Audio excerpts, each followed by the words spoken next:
Living paycheck to paycheck is one of the most common financial struggles in 2026. On the surface, it often looks like people are managing their lives normally. They have jobs, they pay their bills, they cover their daily expenses, and life continues. But behind that normal routine is a constant financial pressure where money arrives and disappears almost immediately, leaving no room for savings, investments, or unexpected expenses. The real problem is not just income level, but how money is structured, managed, and prioritized. Before we go deeper, I want you to think about something honestly. At the end of a typical month, do you have money left over, or are you waiting for the next paycheck just to reset the cycle? Your answer reveals more about your financial system than your income. The paycheck-to-paycheck cycle is not always caused by low earnings alone. Many people assume that earning more money will automatically solve their financial problems, but that is not always true. In many cases, even as income increases, expenses rise at the same pace. This creates a situation where financial pressure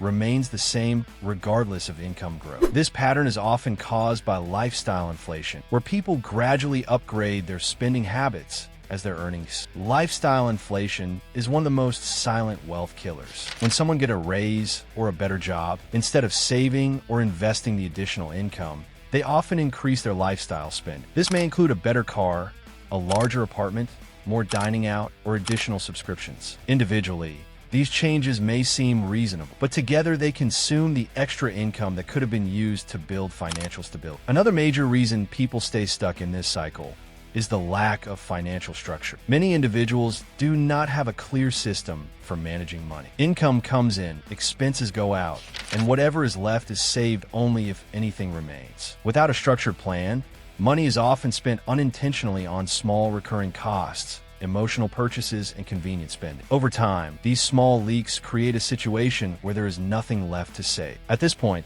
I want you to pause for a moment and ask yourself a simple question. If you had to track every dollar you spent last month, would you clearly know where it went, or would you be guessing? This question highlights whether your money is being managed intentionally or passively. The first step to breaking the paycheck-to-paycheck cycle is awareness. You cannot improve what you do not understand. Tracking income and expenses is the foundation of financial control. When people actually see where their money is going, they're often surprised by how much is spent on unnecessary or unnoticed categories. This awareness alone can create immediate opportunities for improvement without requiring drastic lifestyle changes. The next step is building a simple but structured budgeting system. One effective approach is assigning every dollar a purpose before it is spent. This means dividing income into categories such as essentials, savings, investments, and discretionary spend. Instead of spending first and saving what remains, the process is reversed. This shift creates intentionality, which is the key difference between financial stability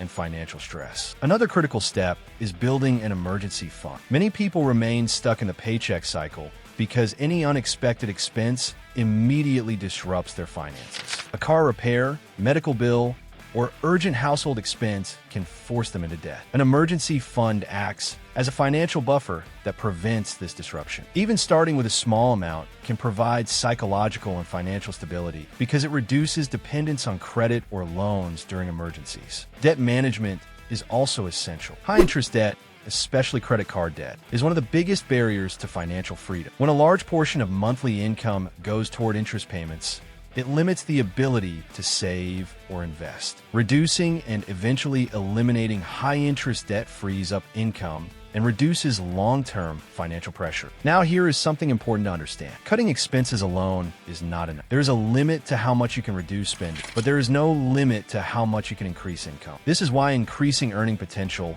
is a critical part of escaping the cycle. This can include learning new skills, switching to higher-paying roles, freelancing, or starting a side income. Even small increases in income, when combined with better money management, can create significant long-term change. At the same time, automation can make financial discipline easy. When savings, investments, and bill payments are automated, money is allocated properly before there is a chance to spend. This removes emotional decision-making and creates consistency without relying on willpower alone. Another important mindset shift, it is also important to reduce comparison-based spend. This creates financial stress that is not based on necessity, but perception. Before we continue, I want you to reflect on this question. Would it be tracking your expenses, creating a budget, reducing debt, or increasing your income? Your answer might be the first real step toward breaking the cycle.